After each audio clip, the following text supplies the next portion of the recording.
Emri i tij përmendet gjërësisht në dosjen 500 faqe të Berisha Maltezit për aferën e ish kompleksit Partizani, por ish ministri i ekonomisë Gens Ruli tha se roli i dikasterit të tij ka qenë thjesht mbikëqyrës në procesin e privatizimit të ish kompleksit sportiv. Në dëshmi rreth një orëshe në gjykatën e posaçme antikorrupsion, Ruli tha se vendimin për privatizimin e kishte Ministria Pronare, ajo e mbrojtjes që e drejtonte Fatmir Mediu.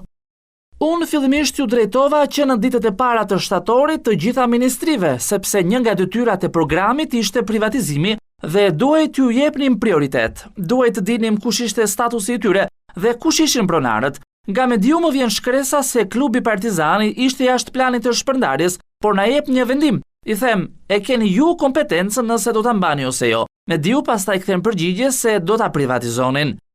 Privatizimin e mbështeti vetëm me një argument që qeveria e Berishës e kishte në program politik, thimin e pronave ish pronarve.